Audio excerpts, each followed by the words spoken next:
y hablar un poco desde la perspectiva del paciente y la problemática que el paciente se encuentra con el día de la enfermedad. Creo que una parte importante y fundamental, que es lo que lo dije Margarita, tardar una media de 5 años en diagnosticar al paciente, para todos los que sufrimos de racimos, pues es un proceso horrible. Yo, por ejemplo, en mi caso era paciente episódico sin saberlo, pero no tengo un montón de años. Lo que has dicho. Tengo mi boca que parece un pez, no tengo muelas. Me trataron de sinusitis y está mi madre por ahí de pequeñito. Quizá ese tema de los dolores de cabeza, mi padre se sonreía cuando decías que, bueno, que puede haber familiares con dolores de cabeza. Yo el dolor de cabeza en mi familia ha sido una cosa habitual, ¿vale? Y de alguna manera he tratado de poner en mis síntomas. Ya fue cuando me cronifiqué, cuando me diagnosticaron. Y de alguna manera es cuando encuentras, bueno, primero la respuesta a lo que te sucede, porque la primera vez que tienes una crisis de cefalea en racimos, no sé vosotros, pero yo pensaba que tenía otra cosa, un ictus, un algo, porque es un dolor terrorífico, ¿no? Y ya cuando te diagnostican, pues bueno, por lo menos sabes lo que tienes. Que tenemos al compañero Germán que me explicaba muy bien cuando le diagnosticaron después de un porrón de años, ¿no, Germán? Que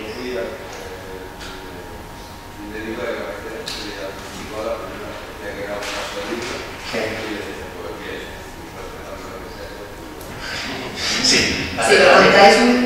si lo contáis muy bien, y luego eso, como digamos, más ordenaditos, que es una pena que no tenga que hacerse así, pero mira la realidad, pues describís el cuadro del libro, que es más fácil que el médico, que no esté a lo mejor especializado en dolores de cabeza, lo pueda identificar. Yo me sorprendo, Margarita, porque en este mismo auditorio estaba Lara en una reunión de AEPAC y explicaba en ese cuadro que está dibujado en el proyecto que facilitamos nosotros la manera de, después de determinar que es una cefalea primaria, la manera de más o menos buscar el diagnóstico. Y yo de verdad a veces que me sorprendo que en la entrevista de atención primaria no haya ningún tipo de entrevista. O sea, creo que los 10 minutos que pueda perder, y no mucho más, 10 minutos que pueda perder en una anamnesis clara con el paciente, se va a ganar muchísimo a la hora del siguiente paso, ¿vale? Porque está claro que si es un dolor bilateral, nocturno, y con taponamiento, vamos, y que se mueve el tiro cuando le duele, con eso es suficiente para que tengamos, para que te lo plantees y ya es que sea un especialista el que lo termine. Yo creo que la cefalea aquí no es un caso de casos atípicos, ¿no? Pero es tan específico, es que es tan típico. O sea, que igual que tú con otras cefaleas, a veces con las migrañas, hay que plantear siempre el mismo lado, pero la cefalea en racimos en el 90% de los pacientes es tan típica que con 5 preguntas, un médico con 5 preguntas, la lateralidad, la duración, la sensación de nerviosismo, con 5 preguntas podrían llegar al diagnóstico. Entonces, a veces sorprende porque es verdad que la sanidad actual, que está masificada, pues no se deja hablar al paciente, pero es que muchas veces escuchando al paciente te da el diagnóstico. O sea, esa es la cara que siempre digo que pone el médico. Cuando el paciente te da la clave, tú sonríes y el paciente te dice, ya sabe lo que tengo, ¿verdad, doctor?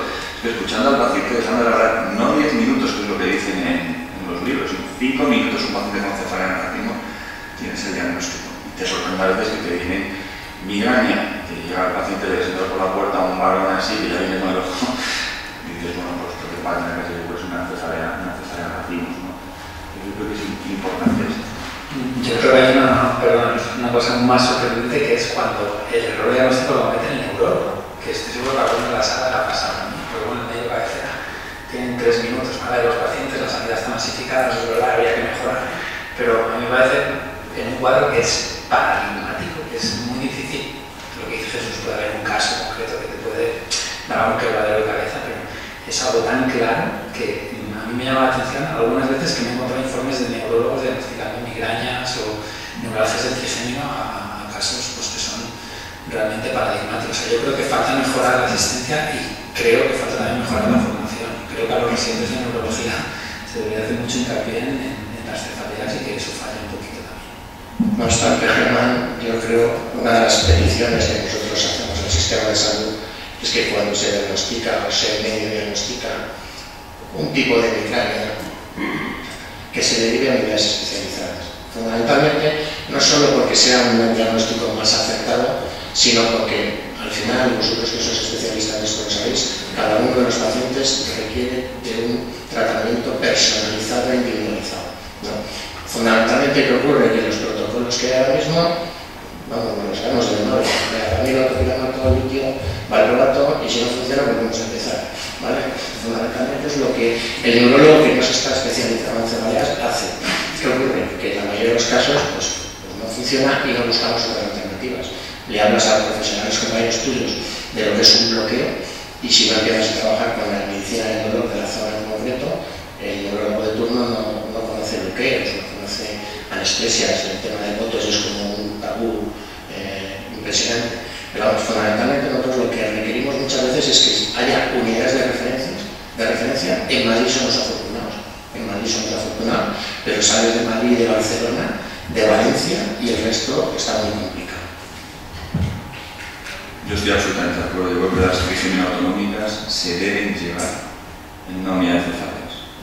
Se deben llevar porque a nosotros, y aquí hay varios ejemplos, a nosotros nos cuesta a veces. O sea, nos dedicamos a las cefaleas y a veces tienes pacientes muy complicados que te los llevas a tu casa, que no sabes qué hacer con ellos. Es verdad, y pensar que le ponemos ahora, vamos a ver el tratamiento, la plausibilidad biológica, vamos a poner megadosis de botox, que es difícil como para que sean llevadas a veces, porque además es muy importante que el hacer mal las cosas lleva a dos cosas. A veces el riesgo de cronificación, si no transmites adecuadamente al paciente cómo se debe manejar, y por otro lado el alto riesgo de iatrogenia, porque al final si el paciente no se siente bien tratado, busca donde puede, y de repente ve que ahí le van a hacer un set de cirugía de un nervio del cráneo y se va allí, porque yo sí creo que es fundamental que deriva a mirar y luego que hay una gran complicidad entre el médico y el paciente. Esta es una patología que necesita complicidad. Tiene que haber una confianza absoluta, porque vas a tener que construir castillos, pero también derivar otros castillos que ya habían hechos por otros medios, ¿no? Quizás un factor que va a mejorar la situación bastante, que ya está mejorando, porque lleva ya varios años dándose esto que les comento, que prácticamente casi todos los grandes hospitales de España, los servicios de neurología son numerosos y se ha ido montando pues, alguien con interés con las cefaleas, de tal forma que hoy en día pues, hospitales comarcales no, pero hospitales regionales y diferentes hospitales para casi todos tienen alguien enfocado a uno de las cefaleas. Perdón. Comentaba que la situación mejorará en el sentido, o está mejorando, que son ya muchos los hospitales en los que hay algún neurólogo que ha mostrado el interés por las cefaleas, y de hecho el grupo de estudio de cefaleas de la Sociedad Española de Neurología pues, es uno de los más activos y de los más numerosos. Es decir, hay mucha gente interesada por esto, que antes era un poquito la María de la neurología. El neurólogo prefería dedicarse a cosas teóricamente que daban más prestigio, el ictus o otras cosas. Y sin embargo, ahora las cefaleas son muchos los hospitales que tienen unidades de cefalea. Sobre lo que ha dicho antes Jesús, de buscar otras alternativas, a nosotros nos preocupa todavía más que, bueno, en el mundo en el que nos movemos, donde el Internet está al acceso de todos, pues la gente, ante faltas de respuestas de la medicina tradicional, busca en Internet verdaderas barbaridades y aberraciones, ¿vale? Yo, igual que hay cosas que parece que podrían ser investigables, pues bueno, desde imponedores de manos hasta lo que se os ocurra. Guindillas por la nariz, agua bendita y mil historias. Entonces, bueno, creo que tan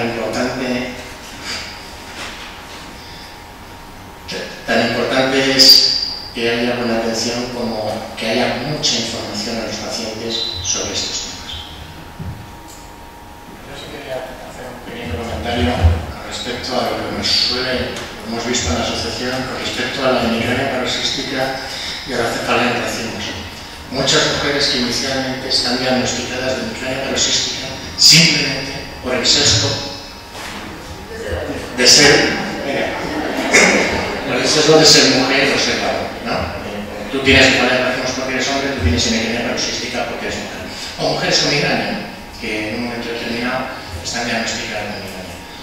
cada vez vemos más, de hecho yo creo que la asociación, quizá porque sois más participativas que nosotros, sí, de la Junta Ejecutiva ahora mismo quiero recordar que soy el único hombre. Pero los datos que hemos visto en la encuesta, como veis, la proporción cada vez es menor en cuanto a la distancia entre hombres y mujeres, ¿no? Alguien lo achacaba erróneamente a que algunos temas que mejor no mencionar, los de incorporación al mercado laboral y no sé qué historias más, pero vamos, que yo creo que hay un problema de diagnóstico en la mujer por la prevalencia de la migraña de la mujer y también esto. Según el libro de neurología que cojas, de la época que sea, tanto de la epidemiología de la cefalea en racimos, pues si leemos un libro de hace 30 años, varones 9, mujer 1, si lo cogemos de hace 20 años, varones 8, mujer 2, si lo cogemos de hace 10 años, varones 7, mujer 3, si lo cogemos más actualizado, pues no vamos igual. Dentro del poco la plana. Bueno, en la encuesta es 2,5 a 1, o sea que vuestra encuesta es 2,5 a 1 lo que sale. Sí, lo sé. Sí, más o menos. 3,7. Luego mencionaré yo un pequeño detalle en mi charla sobre esto. Luego, cuando voy a comentar luego. Pero yo sí que creo que es un problema fundamental. La mujer además tiene un comportamiento, muchas de ellas, muy más refractario que los varones. Es decir, casos muy complicados. Muy complicados. Es decir, que no se comporta, da la sensación, bueno, hay publicaciones al respecto, pero da la sensación de que la mujer la cefalea vimos un poco más compleja. O sea, siempre es compleja, ¿no? Pero es un poquito más complicada. Y de hecho, los casos que te vienen a la mente de casos horribles, ¿no? De estos que pues, parecen varones, pero aparecen muchas caras de mujeres, ¿no? O sea, que sí que es verdad. Y la concienciación es real. O sea, que prácticamente hace años ningún neurólogo se planteaba que una mujer pudiera tener una cefalea en racimos, ¿no? Y ahora mismo hablaban de migraña paroxística y empezaron a probar fármacos y fármacos en ese sentido, ¿no? Es verdad.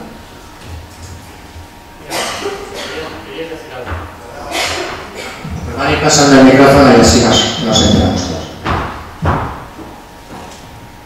Gracias. Bueno, primero agradecer muchísimo a los que estáis aquí, los médicos y médicas. Yo personalmente estoy muy agradecida, diagnosticada por Margarita Sánchez del Río, por la parte diagnóstica de la medicina tradicional. Me gustaría visibilizar que además de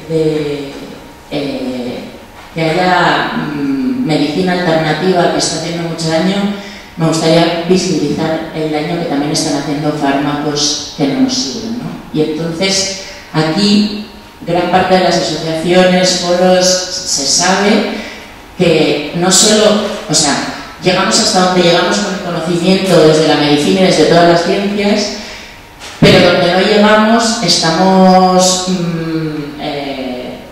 bueno, no sé cómo explicarlo, ¿no? Pero que estoy muy nerviosa. La parte que no podemos solucionar desde la medicina, a veces estamos generando otros efectos en otras partes de nuestro cuerpo. O sea que además de sufrir la cefalea en racimos, he hablado con gente con neurotransmisores en la cabeza y con historias que les están haciendo daño a otras partes de su cuerpo, o incluso gente episódica que se ha vuelto crónica.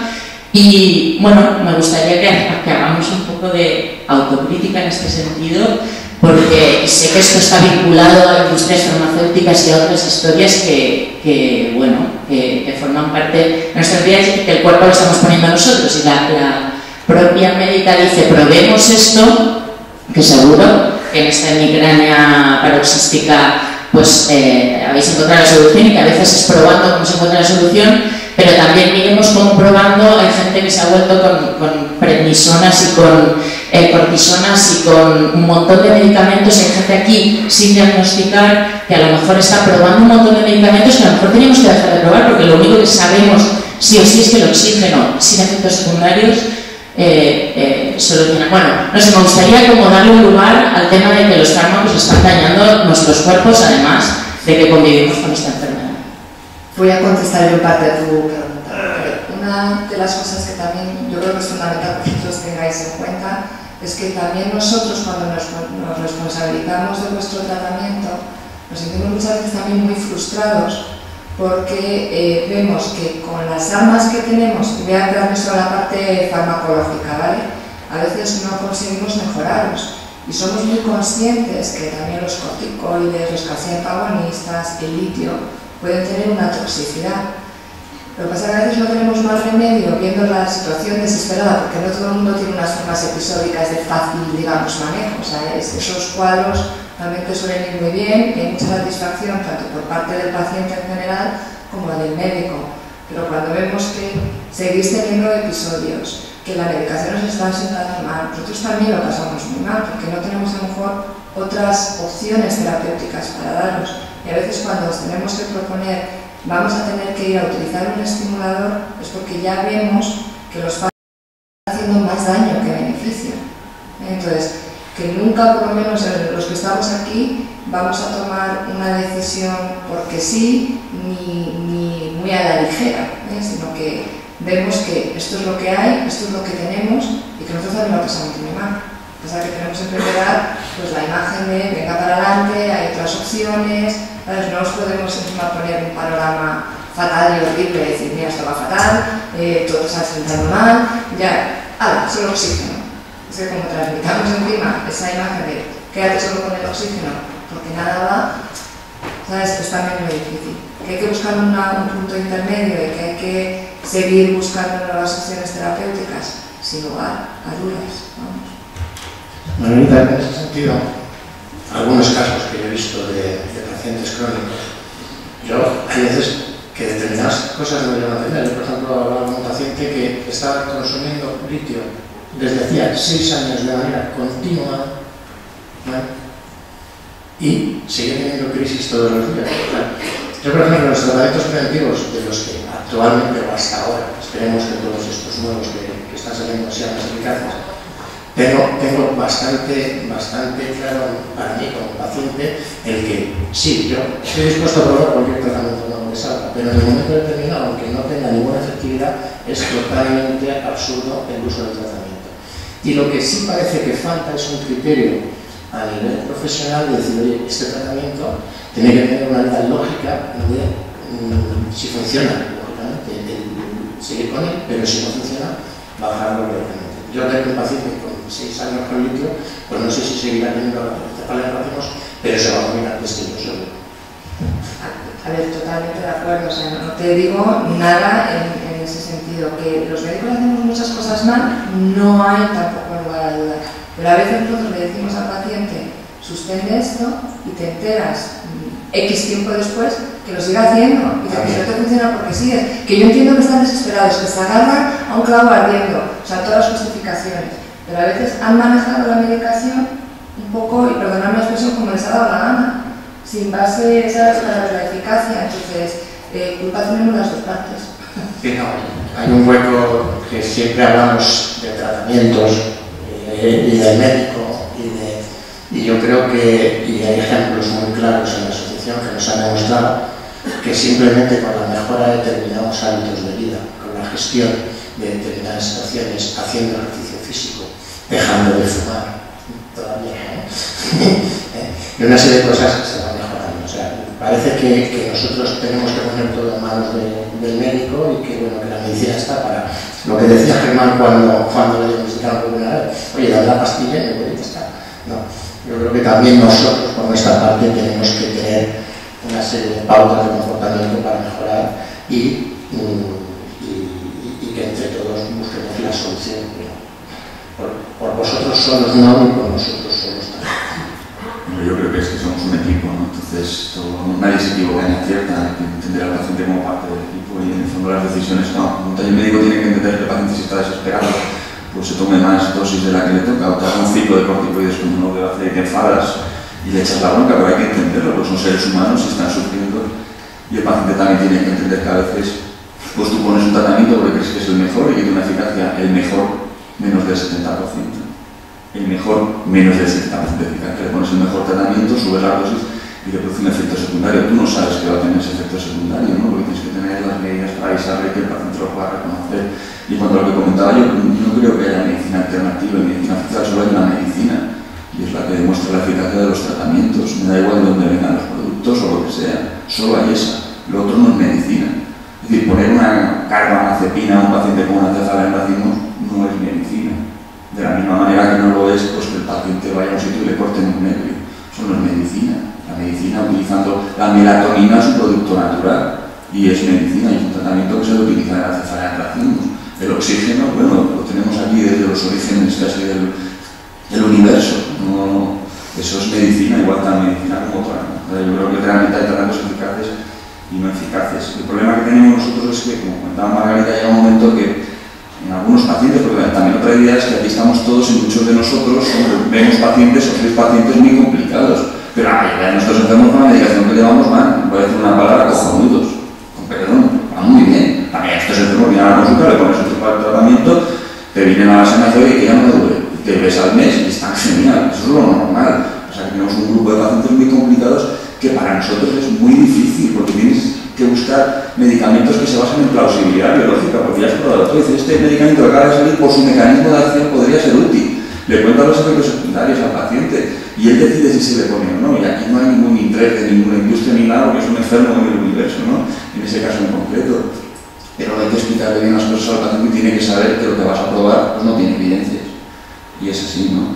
Pero yo creo que en el fondo somos un equipo y que lo importante es transmitir realmente que el paciente se sienta que estás preocupado por él y que el médico entienda que el paciente te entiende cuando le pones una medicación y dices, oye, mira, igual te va a sentar mal. A todos nos ha pasado, por ejemplo, el manirón famoso, el estreñimiento, que a veces ni lo preguntas. Dices, no, el corazón tan mal que estoy estreñido y es que no puedo, estoy fatal, pues a lo mejor es una razón para quitarlo y a veces no se lo preguntas al paciente, no lo avisas y el enfermo está allí pensando que tiene otra cosa, ¿no?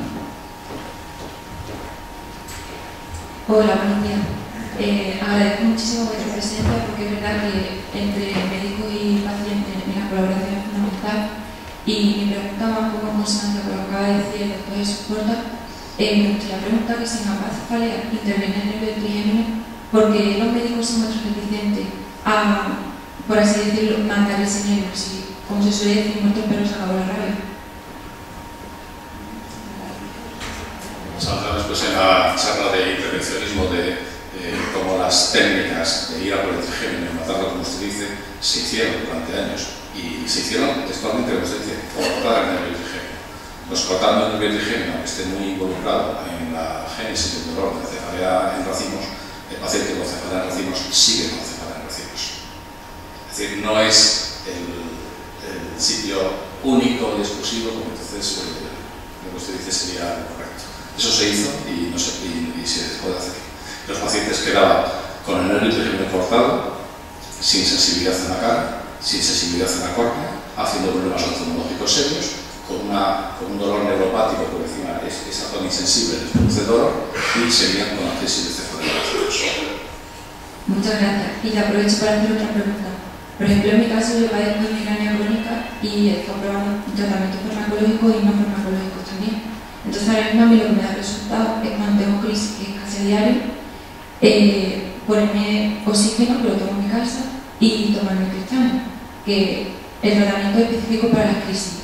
Con eso sí que se me quita aproximadamente en una hora así. Yo he probado 6 tratamientos preventivos distintos y lo que veo es que a mí no me hace eficaz, en mí personalmente no es eficaz. Y aparte de eso puedo soportar los efectos secundarios. Entonces yo soy una analfabeta en medicina, pero mi pregunta es, utilizando la lógica, que por tener un tratamiento preventivo que actúe como los tristanes, que es lo que la mayoría de las personas no resulta eficaz.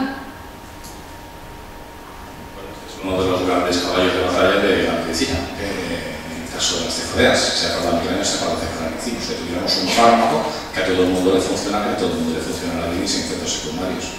Eso hoy no se conoce, no lo tenemos. Y hay pacientes con migraña que responden muy bien a un beta-bloqueante y otros no les hace nada, y hay pacientes con migraña que responden muy bien a un bloqueador y no les hace nada, y los pacientes con cefalea en racimos estamos en los mismos.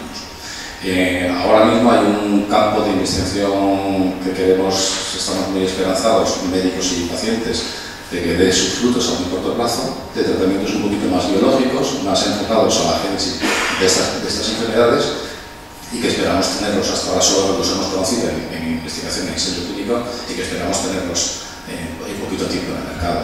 Pues a lo mejor alguna de esas cosas que hasta ahora usted no ha tenido posibilidad de probar, a lo mejor es su solución. Entonces, consejo, pues siga con su neurólogo porque a lo mejor dentro de poco le dará una noticia. Muchísimas gracias. En ese sentido, con los ensayos que se están haciendo aquí en España con los neuropépticos, genetalitomina y demás, lo que no sabemos nosotros, porque algunos pacientes nos preguntan en qué centros se están desarrollando o si ellos pueden ser susceptibles de esos estudios. En racimos se va a abrir uno en España, que probablemente sea es un multicéntrico, por lo menos que se ha puesto en contacto con nosotros Esteban, y probablemente lo haga para el 2017. En racimo, en migraña ya hay en centros ya funcionando, pero para racimo será para el si es multicéntrico, lo que sería interesante el perfil de paciente a lo mejor para que nosotros de alguna manera podamos facilitar que los pacientes participen en ese estudio. Son muy esperanzadores por dos aspectos. Primero, por lo menos en la migraña los resultados son muy altos, mejor que otros fármacos, que llama la atención, porque en medicina casi todos los fármacos tienen una eficacia del 70 al 80%, sea para lo que sea. Es una cosa que luego, cuando lo cuentas a la población, le llama la atención, pero para la tensión, para la epilepsia, para el Parkinson, eficacia del 70 al 80% todo. O sea que siempre hay un grupo de pacientes que para nosotros son pocos, pero para el paciente es mucho, claro. Un 20-30% es uno de cada tres, es muchísimo, que no tienen su fármaco. Pues hay que ir probando para ir disminuyendo ese porcentaje. Estos parece que son más eficaces de lo que hay, sobre todo en la migraña se ha visto que los efectos adversos son discretos, ¿no? Y eso es otra de las cosas fundamentales cuando estás tratando una patología que no te va a matar, aunque te puede hacer la vida como un infierno, pero no tiene un riesgo vital, ¿no? Como pasa en oncología, que sí son tolerables los efectos adversos, ¿no?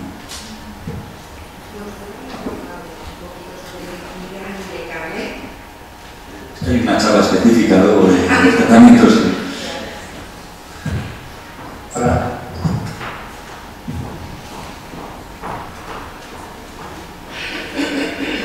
Buenos días. En primer cosa agradezco mucho este congreso y segundo quisiera agradecer también el tratamiento que la doctora Sánchez de Río me ofreció hace muchos años y gracias a la cual sigo conviviendo con la bestia.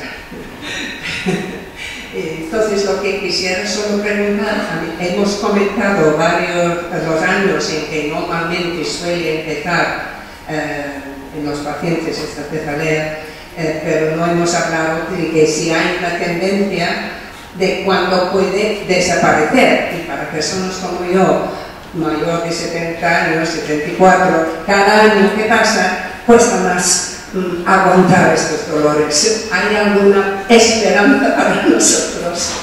Gracias. Sí, la verdad es que la cefalea en racimos, al igual que un poco pasa con la migraña, tiende a disminuir con el paso del tiempo. Y esta es una pregunta que muchas veces hacen los pacientes en la consulta de que es cuándo va a terminar, porque pasan los años y no termina.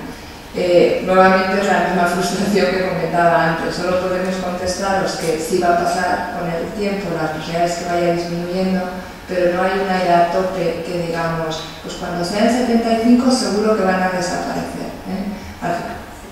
No, que digo que no podemos decir que a lo mejor dentro de un año o a una edad determinada, 75, 76 o 60, vaya a desaparecer. La verdad es que yo por lo menos mi percepción es que un poco la cefalea hace lo que le da la gana. Cuando crees que la has controlado, te sale por otro lado. Tener paciencia, mucha, por eso paciencia, pero saber que realmente el pronóstico es bueno. Cada uno pues, puede ser un caso único y que salga de la regla o de la norma general. Pero no hay ningún factor, ni biológico que nosotros podamos identificar, ningún tipo de análisis que podamos hacer, ni nada en la historia clínica hoy por hoy que podamos, en función de eso, predecir cuánto más va a durar. Por desgracia. Pero sí es cierto que se apaga. Lo que pasa no de forma tan abrupta como las pacientes migrañosas, que muchas de ellas, con porcentaje alto, en los años de la menopausia de golpe dejan de ser migrañosas, no todas. La cefalea racimo va cayendo más despacio, pero la experiencia de todos nosotros es que dejamos de tener en las consultas pacientes jubilados con cefalea racimo. pacientes que eran, no todos, pacientes que venían a la consultoría y de pronto desaparecen. O sea, se apaga lentamente. Yo estoy de acuerdo con Margarita que es uno de los problemas que tenemos la cefalea en racimos es su impredictibilidad total. O sea, hay pacientes que sí tienen un patrón, me empieza el 21 de junio, me termina el 7 de agosto, eso me pasa así todos los años desde hace 15 años. Es verdad que esos pacientes existen, pero también existen muchos que no tienen ningún patrón. Yo recientemente, sin querer dañar a nadie, vi un señor de 80 años que llevaba sin crisis desde los 55 años. Es decir, 30 años después o 25 años después, la bestia volvió a despertarse y con bastante virulencia además, una cefalea en racimos. O sea que bueno, es muy impredecible y eso hace que sean, lo que hemos insistido varias veces en la mesa, que sean absolutamente necesarias la creación de unidades de referencia, de unidades multidisciplinares de asistencia en cefaleas, que una de las cosas que deben tener es un sistema de respuesta rápida, que un paciente cuando se descompensa pueda acceder rápidamente a una cita, que es uno de los problemas que comentaré también después en mi charla y que genera mucho sufrimiento. Pues la demora de una cita, por lo menos en mi hospital, es terrible. Entonces el paciente tiene una manera de contactar rápidamente con el neurólogo especialista y solucionar el problema.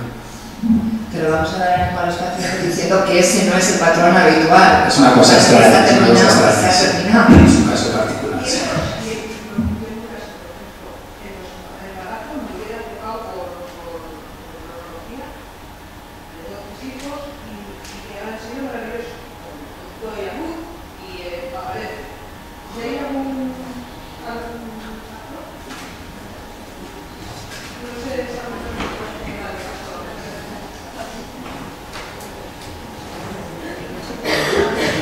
Que hay algún estudio en mujeres en edad fértil que sí que se ha descrito el patrón, porque el problema respecto al embarazo y el por qué no se sabe bien por qué es porque creo que es una enfermedad un poco prevalente, es menos prevalente en la mujer y encima se ha descrito que la tasa de las mujeres, o sea, las mujeres en general con racimos se quedan embarazadas, bueno, eso sí que hay alguna serie, entonces más del 50% en las pocas series que hay sí que describe una mejoría en el embarazo, pero el motivo no se sabe. O sea, que eso que le pasa a ustedes, la mayoría es así, y eso hace que encima tengamos menos datos de cómo manejarla. Hola.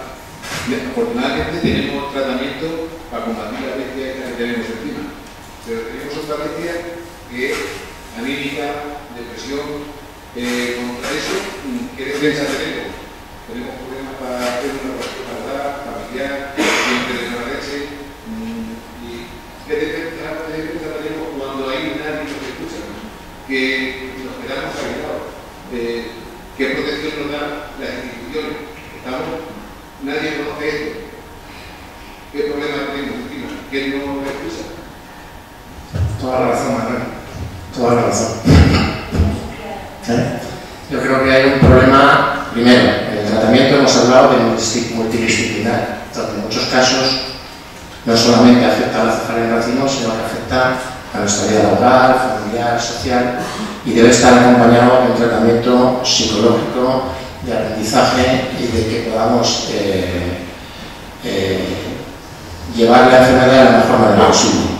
Y la otra, que es la de comprensión social, la de nuestros empleadores que no entienden que nos da la cabeza, la de nuestros amigos que nos dicen que tómate la aspirina y métete en el cuarto oscuro, pues esa, por desgracia, la tenemos que ir trabajando entre todos. Primero, por lo que estamos haciendo aquí hoy, que es dar a conocer cada día más la enfermedad, y segundo, con las cosas y las actuaciones que vamos haciendo de reclamar ante la sociedad, ante nuestros políticos, ante nuestras autoridades, que haya un mayor reconocimiento de las dificultades, lo incapacitante que es esta enfermedad para algunos de nosotros, y que no tengamos esas discriminaciones.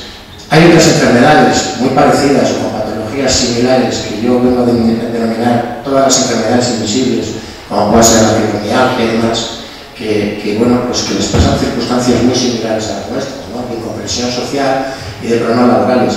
Pero yo creo que el mayor responsable va a ser Darwin, ¿no? que fue el que utilizaba el proceso selectivo para todos, ¿no? Y bueno, pues aquí el mundo está hecho para los sanos, y los que no estamos sanos pues tenemos que hacernos el hueco en este mundo. ¿Vale? Yo creo que es fundamental la concienciación social. Es que es fundamental. Es que es una patología que no conoce la gente. Nadie sabe lo que es una cefalea negra. Tenemos el último paciente que tuvieron, un altísimo directivo de una empresa que se tiraba, no se le daban los ataques de cefalea negra, se estaba tirado en el suelo y entraban sus empleados y que había dado un brote psicótico, casi llaman al SAMU psiquiátrico para que le den a ver por la crisis de ansiedad y lo mal que estaba el señor. No hay una concienciación social. Pero eso pasa con todas las cefaleas, ¿no? En la migraña, por ejemplo, ocurre exactamente lo mismo. Yo creo que hay que dar visibilidad a la patología, es una patología horrible y tiene que haber un conocimiento, ¿no? Es decir, si lo conoce la sociedad, lo conocen los empleadores, lo conocen los políticos. Si no lo conoce la sociedad, pues al final uno cuenta que le duele la cabeza, no te vienes a tomar unas copas porque te duele la cabeza, y si te duele a ti la cabeza como me duele a mí, a ver qué ibas a hacer tú, ¿no? Y yo creo que estas guías son fundamentales. También es verdad que hay un cambio en este país y en la sanidad, ¿no? Hace unos años también se diagnosticaba, luego se pasa a tratar enfermedades, con lo cual no se habla de enfermedades graves, y ahora mismo se trata calidad de vida de las personas, y hay enfermedades que estaban ocultas que ahora tienen muchísimo interés, y todo lo que es el dolor está cogiendo interés. Tenemos que agarrarnos probablemente de este barco, que es el barco del interés por el paciente, que ahora tiene un protagonismo mucho mayor, como debe de ser, e intentar transmitir realmente lo que es la enfermedad para que los medios de comunicación, pues de vez en cuando saquen alguna noticia al respecto, ¿no? Yo creo que eso es básico, de actividades como las propias de la asociación. También hay que ir a las instituciones y hay que reunirse con las instituciones para decir que se considere una causa, por ejemplo, de discapacidad el tener una cefalea negra. Y que alguien pueda estar de baja por este motivo, que es normal, porque claro, no solamente es el dolor de cabeza. Es decir, ¿cómo venís a las consultas? Ansiosos, nerviosos, algunos agresivos, que están fatal, que no han dormido toda la noche, que tú cuando conoces al paciente le sacas del brote y viene a la consulta, andas, es un tío majísimo, ¿no? Y la primera vez que lo conoces de joven, ¿no? Y es verdad, porque es una enfermedad que no solamente te produce dolor de cabeza, sino te cambia incluso pues, el tratar con la familia. Un paciente me dijo que se podía traer a su mujer para que yo le explicara que estaba agresivo en casa porque estaba en el racimo y cuando se le pasara el racimo iba a volver a ser él, ¿no? Estas cosas como estas, yo creo que hay que transmitirlo y también hay que lo tienen que conocer las instituciones, ¿no?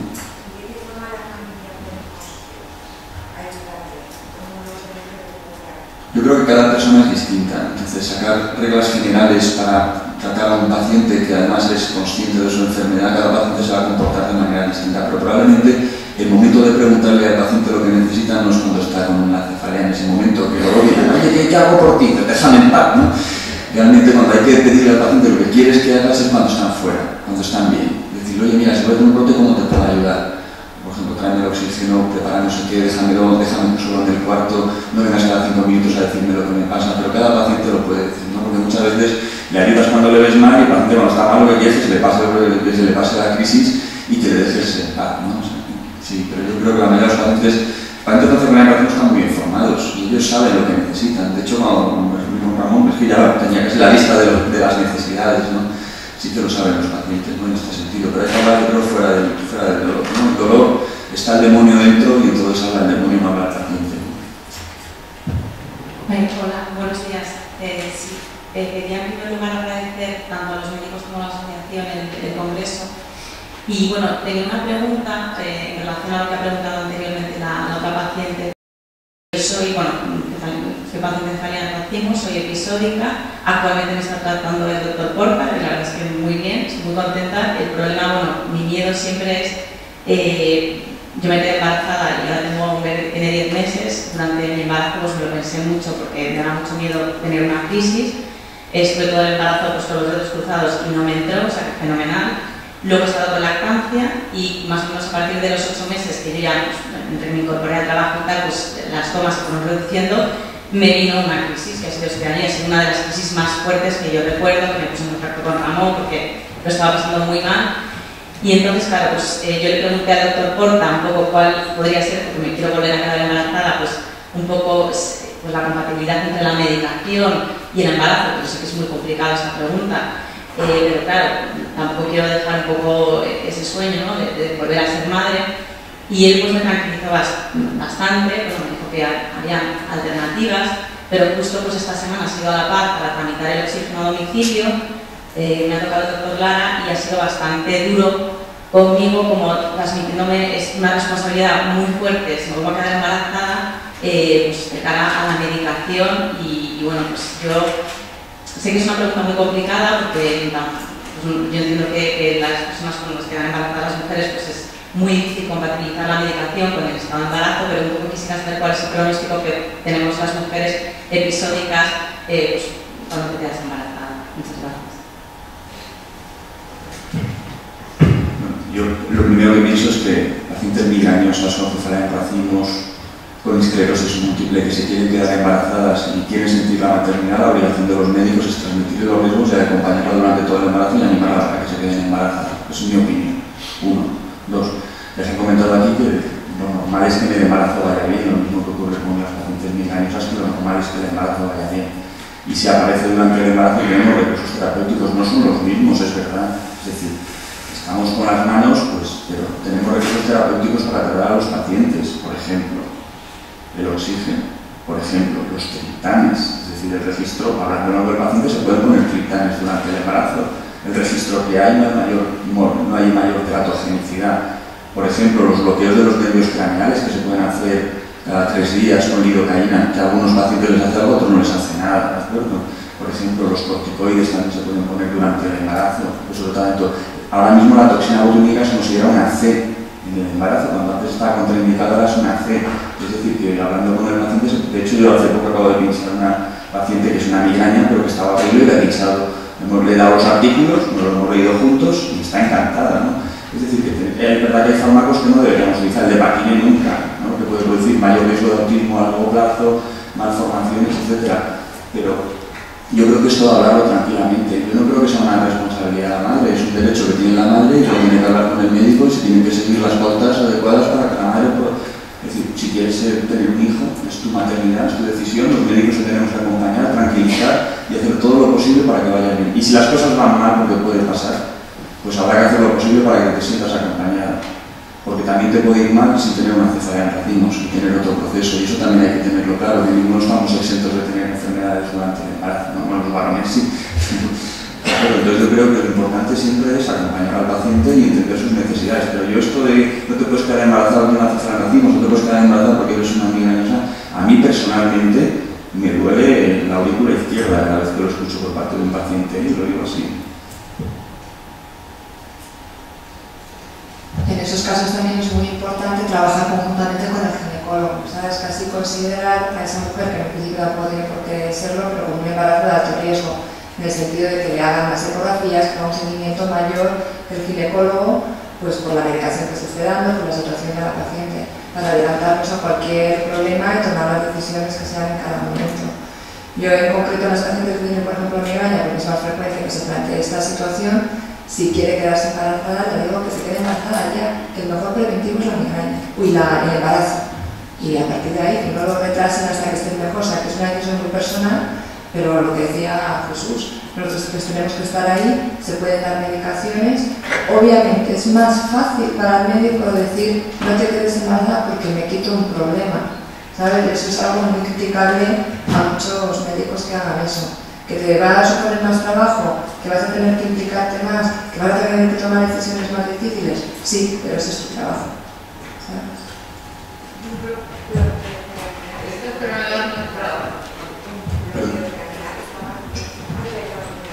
¿Esta enfermedad nuestra se puede llamar de las consideradas raras o comunes?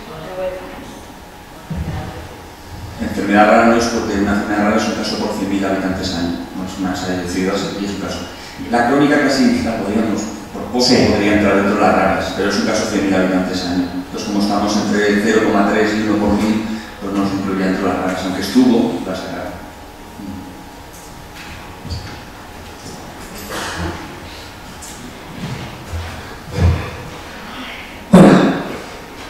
Yo quiero hacer una pregunta relacionada con el tema de la discapacidad. Yo no sufro de enfermedad, ¿vale? Soy familiar. Venimos de Barcelona. A nosotros nos llevan desde Bayona a mi marido. Y lo que sí nos hemos encontrado es, aparte de lo que estáis comentando, retraso en diagnóstico, continuas pruebas, hasta que al final intentáis, ¿vale? Intentáis hablar con los médicos, conseguimos un tratamiento que ayude, ¿no? a que estos pacientes puedan hacer algo de vida normal. Estamos hablando de edades de los 30 a los 40 años, o sea, hombres. si eres un enfermo crónico que está teniendo de 3 a 4 mínimo ataques diarios, esto incapacita totalmente, vamos. Yo quería saber si tenéis o constancia o seguimiento, ¿no?, de algunos casos donde las administraciones públicas reconozcan esta enfermedad y puedas llegar a tener pues eso, alguna prestación que te ayude como mínimo, no sé, a sobrellevarlo mejor. Bueno, eso casi te puedo contestar. Las experiencias que tenemos para esta enfermedad en todos los puntos de España, te puedo hablar de referencias en Cataluña concretas, fundamentalmente los criterios son paciente crónico, paciente refractario a todos los medicamentos, en muchos casos neuroestimulado, ¿vale?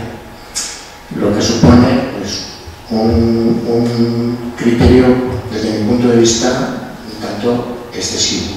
Luego, en la mayoría de los casos, la incapacidad no se consigue por la propia enfermedad, sino que se consigue pues, porque, por ejemplo, la persona incapacitada tiene un empleo que, por el riesgo que pueda sufrir al realizar su empleo, imagínate un conductor de camión, ¿vale? O porque se le han ido añadiendo al paciente otra serie de factores, depresión crónica, ansiedad y otra serie de procesos que coayudan a ese expediente de incapacidad. Si bien para el diagnóstico tardamos 5 años, la media para que una persona consiga un expediente de incapacidad puede estar entre los 6 y 7 años. Y la realidad es así. Nosotros, lógicamente, esa línea de trabajo desde la asociación la queremos trabajar, pero queremos trabajar complementariamente a otra línea de trabajo que es la adaptación, primero la anticipación para que el paciente no llegue a ser un paciente crónico refractario, ¿vale? Y la anticipación para que la sociedad tenga sistemas que los pacientes de cefalea neuralgia, igual que ocurre con otro tipo de enfermedades, de movilidad, de problemas mentales y demás, que se intenta que se adapten al mercado laboral, nosotros podamos tener adaptaciones al mercado laboral. Se me ocurre fórmulas de trabajo, ¿vale? Se me ocurre determinadas profesiones que no tengan que ver. Se me ocurre que en el centro de trabajo donde uno trabaje estén las condiciones idóneas para que el paciente pueda atenderse, ¿vale? Yo, desde mi punto de vista, y este es un punto de vista ya personal, considero además, soy crónico, considero además que estar activos en lo que sea es mucho mejor para la enfermedad que estar sentados esperando a que nos llegue la siguiente crisis. Es verdad que hay muchos casos donde es imposible por cómo será la enfermedad. Los conozco, los tengo muy cercanos, de personas que aprecio mucho y lógicamente me da mucha rabia que la situación permanezca. Porque también, como tú has dicho, la edad laboral que nos pilla en muchos casos es la mayor productiva para nosotros, pero también es una edad laboral en la que en muchos casos no hemos cotizado lo suficiente, ¿vale?, para recibir una pensión que pueda dar solución al problema. Me explico. Si después de luchar 5 o 6 años el resultado es que te dan una incapacidad de un 70 o un 80% y te dan una paguita de 500 euros, pues no te ha solucionado el problema absolutamente para nada. Y has pasado por un calvario totalmente innecesario, ¿vale? Hay que luchar porque se reconozca el incapacitante de la enfermedad, pero también hay que luchar porque los enfermos estemos integrados en el mercado laboral de una manera adecuada, ¿vale? Y que, lógicamente, esas retribuciones, en los casos extremos que así lo exijan, esas retribuciones sirvan para que, por lo menos, el paciente no tenga que estar preocupándose del problema económico. Una cosa más solo. ¿Tenemos cifras de cuántos enfermos diagnosticados hay, más o menos, en España? Yo las cifras que nosotros hemos manejado por la asociación solamente se refieren a Madrid, ¿vale? Que es las únicas que nos han facilitado desde el área de atención al paciente, y en Madrid, por atención primaria, en la lista de atención primaria, hablan de 1.300 diagnosticados. Vale, si extrapolamos esa cifra al territorio nacional, que yo ya lo tenía hecho y calculado, ¿vale?, hablaríamos de que en España estarían bien diagnosticados o diagnosticados de cefalea en racimos del entorno de 10.000 o 11.000 pacientes. Si cogemos la prevalencia del 1 por 1000 o del 0,6 por 1000 de la enfermedad, se supone que hay 2/3 de los pacientes con cefalea en racimos que no están diagnosticados. Y comentabais que los porcentajes eran similares a la esclerosis múltiple. ¿Cuántos casos de...? Aproximadamente se habla de 1 por 1000 aproximadamente, nosotros afinábamos un poco menos, 0,6, pero bueno, aproximadamente 1 por 1000, pero que vuelva a lo mismo. Si luego la realidad es que no sabemos el número de diagnosticados, hay un problema en la atención primaria importante, que es la codificación. Vamos a ver, puede ser que un paciente esté correctamente diagnosticado de cefalea en racimos y que su neurólogo lo esté atendiendo de cefalea en racimos. Pero cuando un paciente llega a atención primaria, lo primero que hace el médico de atención primaria puede diagnosticar migraña o cefalea en un plan genérico. Cuando ya vuelve el paciente del neurólogo con su diagnóstico correcto, porque tiene que hacer un trámite administrativo de cambiar todo el expediente al código correcto, lo único que les permite el sistema es admitir una coletilla. Y entonces, hay muchos casos, yo por ejemplo tengo diagnosticada migraña en racimo, pero probablemente no sea el C44 que dice IHS, sino que sea el código de migrañas genérico. Esto nosotros hemos escrito a todas las comunidades autónomas porque nos parece importante lo que has dicho. Tenemos que saber cuántos pacientes hay en este caso. Y sí. ¿Y tenéis relación con Barcelona, por ejemplo, y otras comunidades? Sí. En cuanto a estudios, información... Sí, vamos a ver. La asociación es jovencita, la asociación lleva funcionando pocos años y probablemente desde los últimos 2 o 3 estamos lanzando unos procesos importantes. Tú estás en Valdebrón, me imagino, ¿no? Estás con Patricia, ¿no? Marta. Bueno, me veo porque me hago mismo. Pero la idea es que lo que estamos haciendo, por ejemplo, aquí en Madrid, podamos trasladarlo también a Barcelona. Patricia, además, es coordinadora del grupo de cefaleas. Todos estos señores que están aquí pertenecen al grupo de cefaleas de la Sociedad Española de Neurología y creo que a partir de ahora, desde que el año pasado iniciamos relaciones institucionales con la SED, podamos, entre la asociación y todos estos profesionales, ir coordinando muchos temas. Pues esto mismo que hemos dicho, oye, que hay un tratamiento nuevo, contar con nosotros para que nosotros podamos informar a los pacientes de ese tratamiento y el que quiera voluntariamente que se apunte.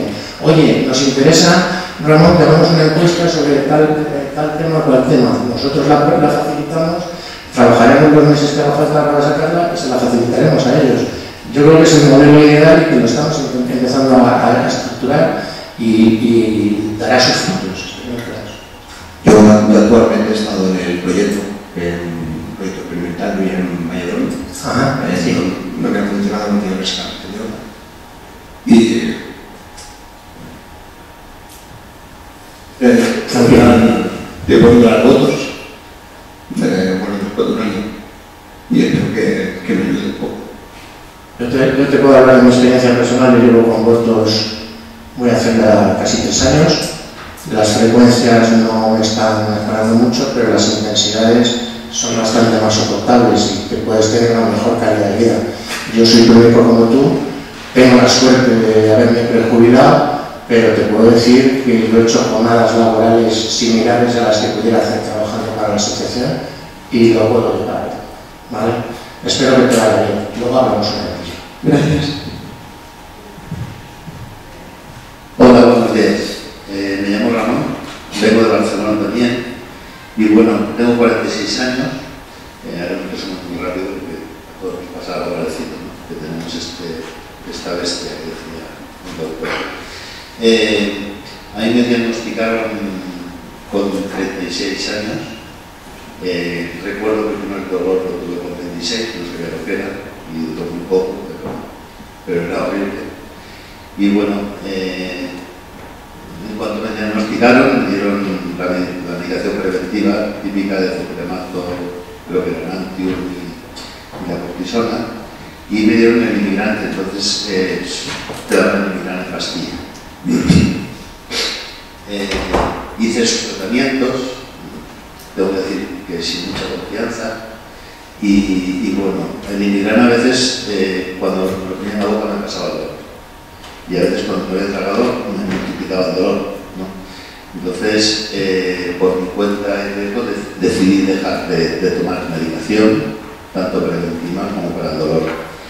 y le solicité al neurólogo el oxígeno de los cigarros, porque había visto que tenía mucha eficacia. Me lo diagnosticaron a 5 litros y con mascarilla perforada, entonces me aliviaba una vez sí y 20 no. Y bueno, pasó el tiempo, me fui a vivir a Barcelona y entonces nació la asociación y un neurólogo me dijo: mira de esta página, pues te enseñan a administrarte el oxígeno como lo tienes que hacer, ¿no? Y bueno, aquello fue maravilloso. Mientras tanto he ido probando acupuntura, osteopatía, terapia neural, y bueno, yo este año estoy muy contento porque llevaba 4 años que las crisis venían cada 9 meses y duraban de 30 a 40 días. Siempre empezaban muy fuertes y solían tener 4 crisis durante la noche o 5, ¿no? Pero cuando pasaba medio mes iba disminuyendo, ¿no? Y bueno, algo que yo he hecho en falta en el Congreso, por eso quería un poco dar por ello, ¿no? que estamos hablando de los síntomas, de lo que notamos, de los tratamientos, pero nadie podemos hablar de por qué tenemos este dolor o qué lo crea, ¿no? o qué lo provoca, ¿no? Porque yo creo que es algo que lo provoca, que no es algo que tenemos genéticamente, y creo que hay algo que vamos almacenando en el cuerpo y que lo provoca, ¿no? Y este año decidí, antes de que viniese la crisis, porque yo la esperaba para marzo, decidí en febrero hacer un ayuno de 7 días. Estuve 7 días sin comer, solo tomaba agua, no más de 1,5 litros, y bueno, llegó marzo, no llegó la crisis, y llegó abril y tampoco llegó, y llegó el 1 de mayo y llegó la crisis. Había retrasado un poco. Al llegar a esta crisis, bueno, como siempre, cuando viene una crisis cambió la dieta, dejó de comer unas cosas, dejó de tomar mucha sal, porque eso me ha demostrado la experiencia que me da más dolor. Y entonces vuelvo a hacer lo mismo. Esta vez estuve solo 5 días sin comer y también me habían comentado que, bueno, que el hígado podía bombear mucha sangre, que el hígado podía ser una de las causas, ¿no?, de este dolor. Y entonces me hice durante estos días de ayuno de 5 días, me hice un enema de café. Como que habréis oído o sabéis algo. Y al 6.º día la crisis desapareció. El 7.º tampoco volvió y la crisis, que siempre había estado 30 o 40 días, esta vez había durado 17 días y lo más curioso de todo es que desde el primer día hasta el último, si el dolor que tenemos que sufrir lo clasificamos de 1 a 10 y todo lo ponemos un 10, todos los días y todas las crisis de esos 17 días no llegaban ni a un 1. O sea, el dolor era muy soportable, no lagrimeaba, o sea, yo no sé si esto es así, si ha funcionado así, pero yo estoy contento porque el dolor así se puede soportar. Y claro, la única prueba que me queda es esperar al próximo año, a los próximos 9 meses, ¿no?, y volverlo a probar, ¿no?, a ver si en realidad el limpiar el cuerpo hace que los dolores sean menos graves y el haber hecho esto hace que se corte la crisis, ¿no?, que es lo que todos queremos, ¿no?, que no nos dure esos 2 meses o esos 3 meses, pues esos 40 días, ¿no?, y sobre todo la intensidad del dolor. Pero claro, yo no soy médico, no sé, ¿no?, pero sí que lo que más he hecho de menos, ¿no?, y supongo que todos, es que algún día lo sabremos, ¿no?, ¿por qué viene esta enfermedad, ¿no? Y bueno, agradeceros pues este congreso y que estéis aquí con nosotros. Gracias por el comentario. Realmente es que el conocimiento de lo que se produce la enfermedad, como todos sabéis, que el origen ingenio, ¿no?, es fundamental en medicina, porque nosotros conocemos parte de la fisiopatología, pero la etiopatogenia realmente por qué se produce no se sabe, pero sí sabemos lo que no lo produce, ¿no? Entonces, se está investigando. Muchísimas gracias. Bueno, estudios de termodinámica funcional, de la termodinámica funcional, pues se supo que el hipotálamo posterior podía jugar un papel, pero el origen ingenio no se sabe. Sí que es verdad que lo que sí se sabe es que la alimentación en la cefalea en racimos, a diferencia del 20% de los migrañosos, 1 de cada 5 tiene un papel menos importante que el alcohol. El alcohol sí que se sabe que es un desintegrante clásico. Y también, aunque el caso individual es fundamental y a veces nos aporta muchísimo, sí que es verdad que experiencias personales no son extrapolables al resto de los pacientes, ¿no? Sí que es verdad que lo de limpiar el cuerpo tampoco tiene una calidad dentro de lo que es la cefalea en racimos, aunque alguien con una terapia, o al fin y al cabo, con ese café es un tratamiento. Vamos a decir, a una persona en concreto le pueda ir bien. Hay muchísimos estudios ahora mismo para conocer realmente qué es lo que participa en la cefalea en racimos, y de hecho el péptido relacionado con el gen de la calcitonina, que son estos fármacos que hay ahora, pues está jugando un papel, ¿no? Ya se está investigando muchísimo. Y se está investigando por resonancia magnética funcional y también los neurotransmisores que están participando en ella. Y probablemente para poder acabar o curar una enfermedad tienes que conocer por qué se produce. Pero a día de hoy realmente no lo sabemos. Si no sabemos cuál es el origen puro. Pero sí tenemos una serie de datos que nos pueden ayudar, por ejemplo, las intoxicaciones.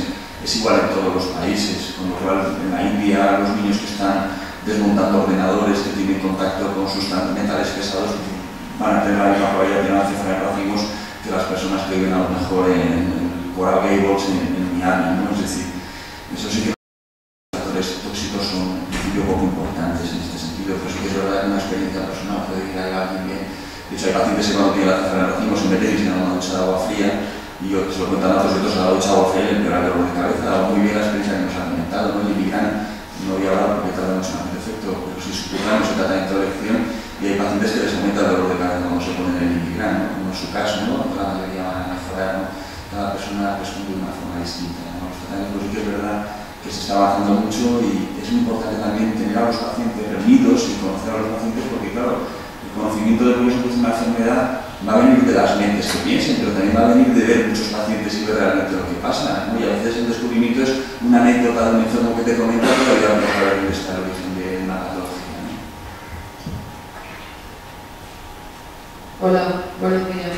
Gracias a todos por estar aquí. Nosotros somos familiares, venimos de Alicante, y yo y mi hijo teníamos que separar los hijos.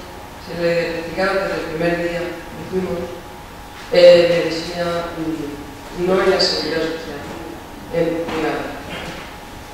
Tenía 20 o 21 años, tiene 37, y mi comentario era por lo que han dicho de la medicación, que son dos, ahora mismo está un año sin brote, pero está tomando medicación. Sí, o sea, cuando tiene un brote son 3 meses, y tiene que tomar la baja, no puede trabajar. Él ahora mismo está tomando...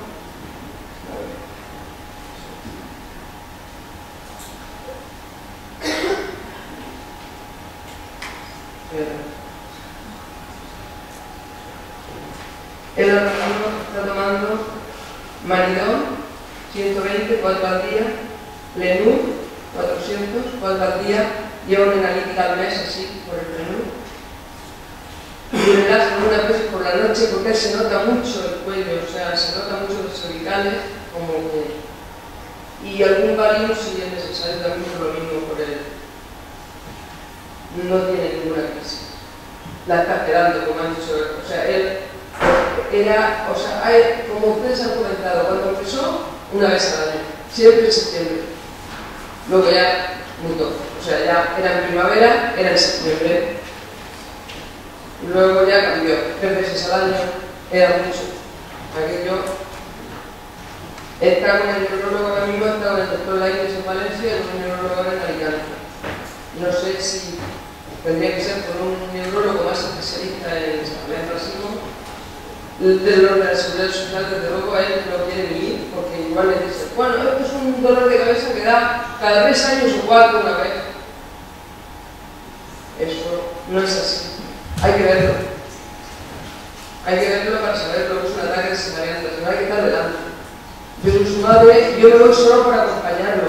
Él tiene el oxígeno en casa que se lo pone al rostro. Menos mal. Le va bien, pero igual. Ah, y también otra cosa, los dictames. Él se pone el somí, nasal y el Iligrán subcutáneo, las dos cosas. Luego no lo encontramos. O sea, cuando está en plena crisis nosotros no lo encontramos. Vivimos en un pueblo y tenemos que estar recorriendo, llamando a farmacias a ver si tiene, no hay, o sea, nos falta. Y ese mes lo tenemos que gastar 300 o 400 euros en el medicamento. Una persona que está de baja, yo creo que no se lo puede casi permitir. O sea, yo se lo tengo que pagar yo personalmente, porque él no puede. O sea, el que no pueda, para sobrellevar eso también es porque el que lo sabe, sabe lo que es casi ponerse de grado. Yo no sé, igual a otra persona lo puede pasar. Lo puede pasar, él no puede pasarlo, porque yo lo he visto dar golpe, es lo que usted ha dicho, la inquietud, con el tema del inmigrante, yo creo que a todos los que contactan con la asociación nos facilitamos un folleto, y aparte lo tenemos publicado en los folletos de la web. Hay problemas a veces de suministro, suponemos que es un tema de las empresas distribuidoras y demás, y nosotros hemos hablado con el laboratorio. El laboratorio nos ha facilitado un teléfono que está en ese folleto, ¿vale? Y que lo tenéis en los folletos, que eso no funciona, ¿vale? Y ese teléfono se lo facilita ese farmacéutico que en lugar de hacerlo por la distribuidora va a llamar directamente al laboratorio, y en los casos que nos ha ocurrido a las 24 horas tienen el medicamento. Yo nos sentimos seguros cuando tenemos 10 casos. En los folletos que se enviado. Yo lo que sí os diría, las consultas, esto es lo que nos hemos convertido en un tema de caso a caso, porque si no, las ponencias no las podemos hacer. Ahora mismo llevamos con un poquito de retraso, tenemos que hacer ahora una ponencia de Laura, pero vamos a pasar directamente al café, ¿vale? Y luego ya retomamos, porque si empezamos con cada caso, cada cuestión, cada tema, no llegamos. Sí, Mónica. ¿Sabes, por favor?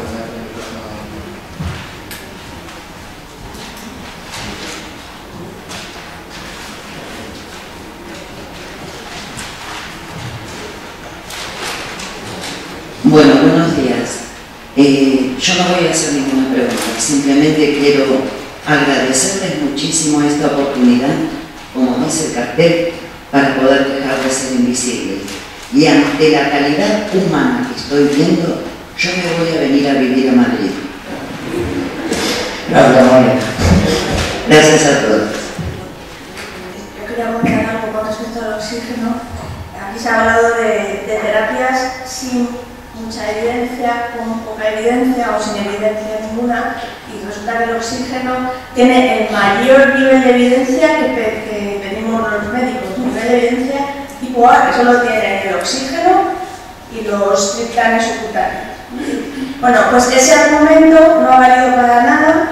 Aquí en la Comunidad de Madrid, aunque ahora estamos mejor, hemos estado peor que en otras comunidades, no hemos conseguido oxígeno con estos argumentos, ni en pacientes que tienen contraindicados los triptanes, y hasta que los pacientes no se han quejado, los pacientes que venían de otras comunidades, no nos han escuchado los médicos en la consejería.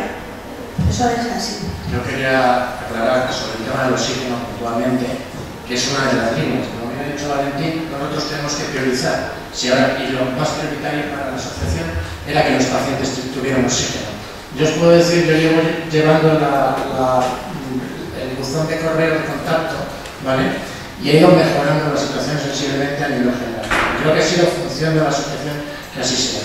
En el caso de Madrid, surgió en el año 2013, justo cuando os equivocasteis y me hicisteis presidente de la asociación, surgió un problema de suministro en Madrid que, como todo problema, puede ser una oportunidad para mejorar, y así está siendo. ¿Dónde hemos detectado el problema? Pues primero, que no hay ningún protocolo que diga que el oxígeno sirve para abortar una crisis a nivel de las administraciones, ¿vale?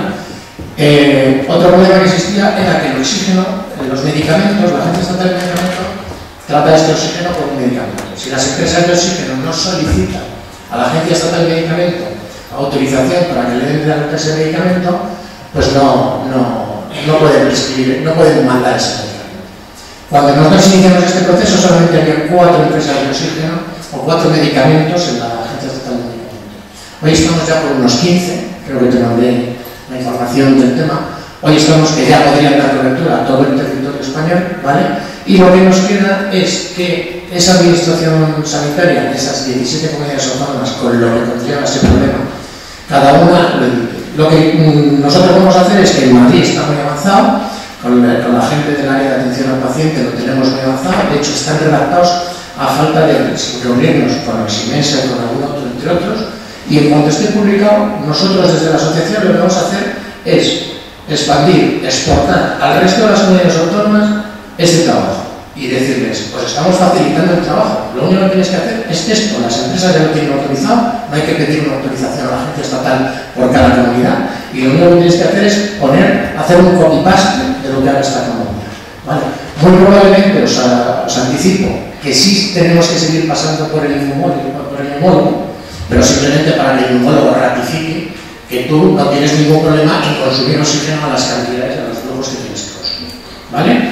Pero una vez así, sí va a haber una prescripción concreta y una utilización concreta. Y nuestra idea y nuestra intención es que este oxígeno no se limite exclusivamente a los pacientes crónicos, que muchas veces no se prescribe para los episódicos, sino que sea para todos los pacientes diagnosticados y que el paciente tenga los 365 días del año su botella de oxígeno en casa. La botella sin consumir ni se pone mala, ni se deteriora, ni nada. Y el coste de tener una botella en casa, ni para el proveedor ni para la sanidad, es importante. Estamos hablando de céntimos al día. Sin embargo, un paciente que no sabe dónde viene su racimo, que tiene racimos esporádicos, puede tener su oxígeno desde la primera crisis. ¿Qué ocurre? Que no puede ser que un paciente tenga que pedir oxígeno cuando empieza el racimo, porque con los trámites burocráticos, al final, cuando quiere el oxígeno ya se le ha pasado el racimo. Entonces no tiene sentido. Otro mundo que estamos trabajando, y que bueno, dentro del hospital clínico están siendo pioneros, es el triaje en urgencias, y que en urgencias haya un triaje específico para que una persona con síntomas de un dolor unilateral, agudo y demás, que si no está diagnosticado, que pruebe con el oxígeno, porque encima puede ser una buena prueba diagnóstica para el tema, y que los que están diagnosticados cuando estén en tránsito, bien por vacaciones o bien por lo que sea, puedan ser perfectamente atendidos.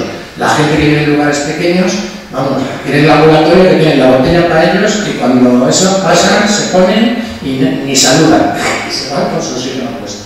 Pues esto es lo que vamos a seguir. Estamos trabajando duro, yo creo que hemos acercado las posiciones bastante y que muy probablemente esto se puede hacer. Y ya por rematar, lo que ha dicho Jesús sobre el tema de neurodidáctica y la asociación, hay que trabajar en planteamientos de posicionamientos comunes. Como bien ha dicho, los neurólogos son neurólogos, los pacientes son pacientes. Pero, ¿estamos de acuerdo todos en que necesitamos el oxígeno es el medicamento más eficaz, abortivo y no? Pues sí, pues lo vamos a decir. Conjuntamente se lo vamos a decir a quien corresponda, para que los que gobiernan estas cosas pues no la apliquen. Bueno, yo quería comentar, yo he salido hace 2 meses y medio de una crisis fortísima que había durado como 4 o 5 meses. Yo llegué a tener 15 crisis diarias, gracias al doctor Porta y a su tratamiento. En cuestión de mes y medio, aquello ha desaparecido. Y digo esto simplemente porque se debe y se puede tener esperanza. Se sale. Ahora, con su tratamiento me figuro y tal. Y en cuanto al oxígeno, pues yo claro me quedé sin oxígeno hace tiempo, pero a través del neumólogo lo conseguí. La zona donde yo vivo no sirve oximesa. Y a mí con oxígeno, aparte de terapéuticamente es lo mejor, yo tengo en mi casa 2 bombonas, porque la propia oximesa y el propio repartidor, que es un encanto, me dijo, para que nunca te quedes sin oxígeno, te voy a dejar 2. En cuanto una esté casi acabándose, las repones. Y yo las tengo ahí, y hace que no las uso desde que el doctor Porta hizo tratamiento ahora 2 meses o así, que no toco el oxígeno, pero está ahí. Y el oximesa no me lo retira. No, te cuento. Hubo un problema precisamente con la oximesa en octubre de 2013. Oye, a mí, perdona, a mí me lo quitaron. Claro. A ti y a algún otro compañero que nos detectó el tema en aquel momento, por un cambio de modelo de financiación, ni siquiera tenía que ver ni con la compañía ni con las prescripciones, simplemente había cambiado un modelo más eficiente, donde el proveedor tiene un fee total por todo el suministro, y entonces el proveedor, Oximesa en este caso, para eficientar su servicio, revisó, estos señores no están en el pliego de condiciones, porque lógicamente el pliego lo redacta un neumólogo, ¿vale? Y empezó a quitar. Fue cuando nosotros nos pusimos en contacto con el área de sanidad y hoy por hoy, bueno, Consines ha sido los que han puesto las botellas en exhibición con ellos, tenemos un modelo de relación con ellos y lo que ha hecho la Consejería de Sanidad ha hecho una mejora, ¿vale? Una mejora al contrato poniendo que también se atienda a los pacientes de cefalea cráneo. Y como noticia también te diré que el nuevo contrato se va a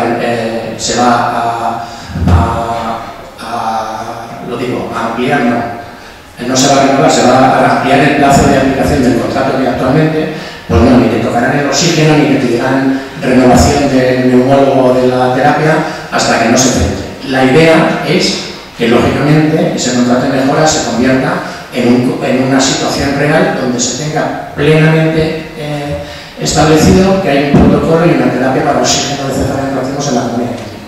Pero disculpa, yo cuando me quedé sin, tuve que ir al neumólogo con mi papel de neurólogo y entonces volvieron.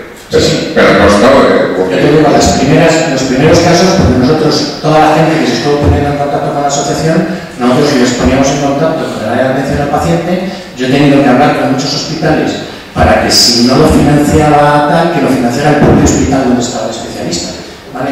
O sea, fuimos poniendo parches hasta que, transcurrido casi un año, conseguimos una mejora y ahí se ha quedado. Yo he escrito a atención al paciente en mayo y más o menos yo calculo que a la vuelta de verano empezaremos ya a cerrar el tema y espero que para este año esté ese protocolo cerrado, pero la administración es muy lenta. Bueno, y ya por acabar, se me acaba de poner en cuanto a soluciones alternativas, por lo que nos contaba el doctor. Yo antes de diagnosticarme la cefalea al racimo, porque bueno, yo vivía en el campo y demás, a mí hace años, y últimamente cuando estoy en sitios que no hay oxígeno, a mí me va súper bien, lo digo por si a alguien le puede servir, echarme agua fría en mi lado izquierdo durante a lo mejor una hora. Inclinado sobre una bandera y agua fría, al final se pasa. Tarda, pero se pasa. Los efectos de vasoconstricción. Es como una solución alternativa. Y todo eso funciona. Sí funciona. Yo creo que casi todos, una bolsita de hielo de gel de esas que en la nevera te ayuda. Agüita. Todo ayuda. Eso también es inocuo, con mucho cuidado también que dejar mucha actividad. ¿Para cuándo se ha previsto que se introduzca en España este modo que los ensayos clínicos terminaron en cefalea racimos hace ya 2 años y medio, 3, ahora que están abiertos en Granja. Durante ese tiempo se quería meter a un paciente que le colocaran el estimulador que descargaba de la rodea, que estaba haciendo ensayos clínicos, que era la cosa que tenía en Valencia, para que incluyera un paciente que quería tratarlo, entrar en el ensayo clínico. Fuera del ensayo clínico han terminado, no estaba disponible y las noticias que nos han Susana y la casa que va a llevar a organizar en España se están terminando las gestiones con el Ministerio para tener precio, etcétera, y que estaba disponible este año. Deciros que la INEF creo que ha hecho un estudio con más de 20 estimuladores y que bueno, las conclusiones parecen en buena línea y que también se han puesto en contacto con los fabricantes para tener un poco más de cómo implantarlo en España. O sea, vamos a estar informados un poco bastante necesariamente. Aunque es una intervención, es menos que cuando nos ponemos un implante. Es decir, la intervención es en el maxilar, es una pequeña intervención, pero es menos que la que te hace cuando vamos a hacer un implante dentario. Parece muy buen recurso, que te evitas la petaca, los cables, el colocado, las estimulaciones y algunas. Por eso, o sea, que es que nosotros nos reunimos de una vez. Vamos a ver si hay suerte y lo que ha salido de estudios es la realidad, porque también todos teníamos muchas esperanzas de los estimados artificiales. La sensación que nos da es que eso hace algo. Y en eso os diría como pacientes que los que os hagáis este tipo de intervenciones en los seguimientos seamos lo más sincero posible. Me explico, es fundamental que lógicamente eso se traduzca de lo que vosotros decís a lo que diga el informe, ¿vale? Porque, por ejemplo, los informes que hablan de determinados temas de estimulación son infinitamente superiores, por ejemplo, a lo que hemos hecho nosotros en la encuesta y los resultados que de manera quizá un poco más familiar no se ha visto reflejado, ¿vale? Y los los estudios oficiales hablan del 50% y sin embargo estamos hablando del 20%. Pues, esa es mi sensación, 20% optimista. Hay algún estudio, una relación entre los pacientes que tienen el simulador. Lo que han hablado hoy de la diana, esas coordenadas, los pacientes que han salido ahí en rojo que no tenían mucho beneficio, la desviación. Sí, sí, porque eso imagino que tiene que ser un niño calculado. Es un motivo de estudio, porque unos pacientes funcionan espectacularmente, ese señor encantado de que después de todos esos años quedan no solo queda sintomático, sino que se queda, deja de ser diabético, deja de ser hipertenso, que ya no está tomando no sé qué, y los huesos se le ponen en su sitio, que tiene 49 años, que tenemos mal. Es decir, ¿por qué unos pacientes han funcionado espectacularmente bien y otros?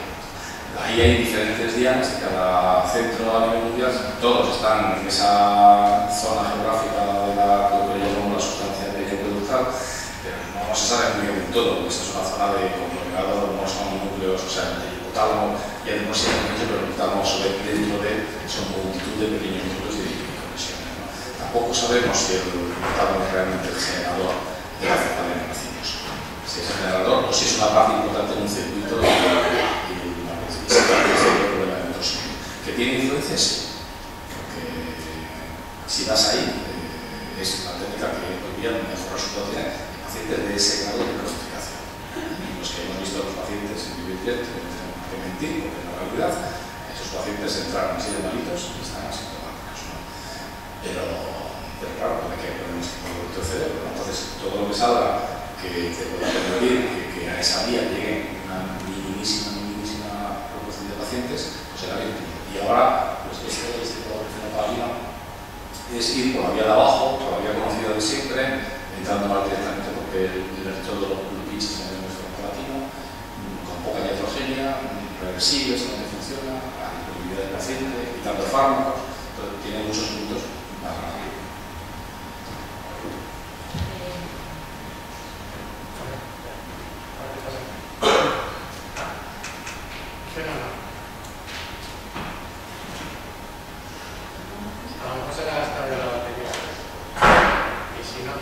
Hola, vale. Bueno, ¿cómo? Vale.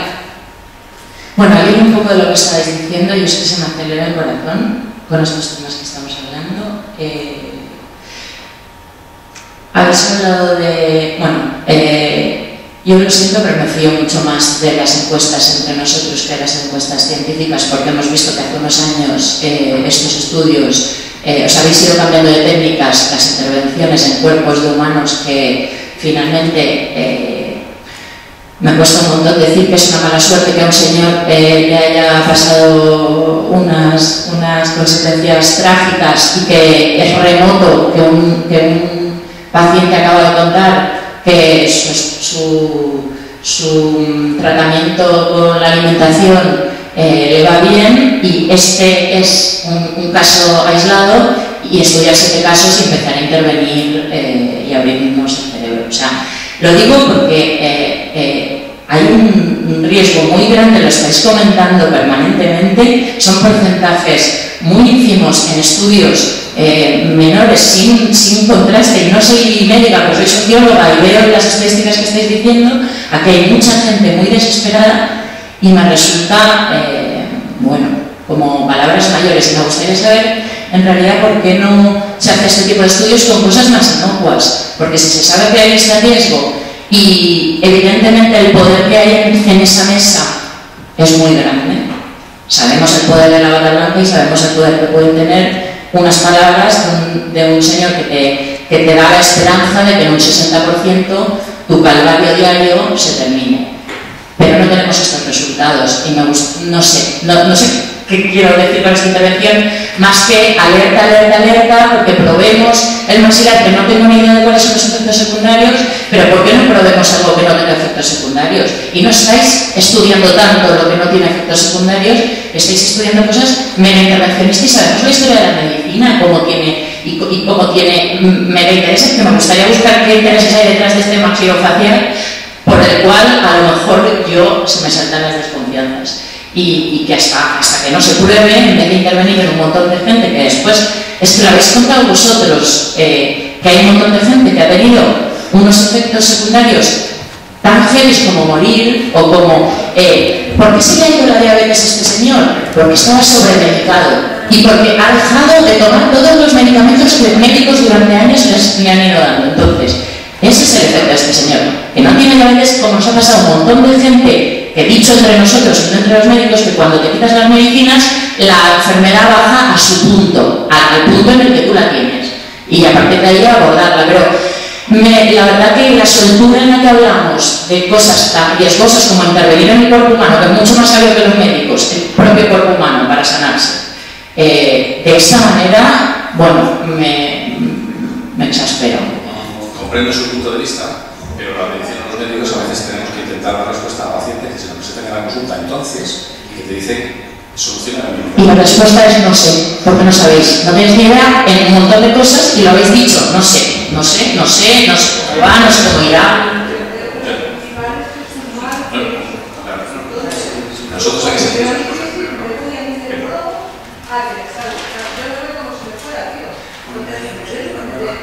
Ya, pero siento decirte que no es Dios. No, mira, creo que no has entendido el grupo de pacientes a los que se les ha colocado el estimulador profesional. El grupo de pacientes a los que se les coloca el estimulador profesional son enfermos que se suicidarían, que no tienen más opciones, que están con tratamiento constante, que si les dicen que les cortan la cabeza se la cortan, que no pueden más, que es horrible, y se les ofrece una técnica que tiene riesgos, que se les dice, que ellos lo saben y que los resultados son excelentes. Pero yo, por ejemplo, yo no he mandado a ningún paciente a colocar un estimulador profundo, pues porque creo que hay que dar otros pasos antes de colocar un estimulador. Y para mandar a un paciente a colocar un estimulador te lo piensas muchísimo y hablas con él. Lo que te quiero transmitir es que no son enfermos como puedes ser tú o como una forma episódica, son pacientes crónicos que se ha probado de todo, que hay aquí ejemplos, y que no pueden más, y que es una opción más, pero la otra opción que les queda es quedarse toda su vida con dosis altísimas de corticoides y con muchísimos fármacos. Por eso tan pocos. Yo entiendo la buena intención. Y luego el problema que tenemos fundamentalmente con la cefalea en racimos es que no tenemos un modelo animal. Es decir, por ejemplo, en el Parkinson hay un modelo animal, que es un mono, le das el NTP, uno puede estar a favor o no de utilizar los animales para experimentar. Yo creo que antes de utilizar seres humanos es mejor utilizar animales. Entonces se les hace un Parkinson a algunos, se le coloca un electrodo y te sirve para probar la medicina. No tenemos un modelo animal de la cefalea en racimos, con lo cual tú no puedes probar en un mono a ver si mejora la cefalea en racimos o no antes de probar en un ser humano. En el primer caso, todos estos casos tienen que pasar por comité ético, pasan por el psiquiatra antes, toman muchísimas decisiones. Es decir, yo te entiendo. También Jesús, última cosa. O sea, ¿habéis probado antes de probar esto que a lo mejor es con el mismo porcentaje de... Y voy a decir algo que va a ser como, no, la acupuntura no va a tener el efecto activo. Cuando dices refractario, es refractario a las cuestiones farmacológicas. No, sí, yo también y no me sirve. Lo que digo es que a lo mejor hay un 40% que sí le sirve, el mismo porcentaje que le sirve en el neurotransmisor de nosotros. No, te puedo asegurar que estos pacientes que se les coloca un electrodo en el hipotálamo posterior, y te digo una cosa, es decir, a mí, gracias a Dios, no se me ha muerto ningún paciente en la vida. Se han muerto pacientes que desgraciadamente tenían que fallecer. Me acuerdo del nombre de todos, los tengo aquí metidos. A un médico le coloca a un paciente un electrodo en el hipotálamo posterior y le hacen sangrar así y le ves la cara que tiene, cómo lo pasa el resto de los días, cómo lo pasa el resto de su vida. A mí lo peor que me puede pasar es si decido en un momento colocar un hipotálamo posterior. Espero no tener la oportunidad de tenerlo, porque mi paciente, gracias a Dios, no he tenido la necesidad de poner un electrodo en el hipotálamo posterior.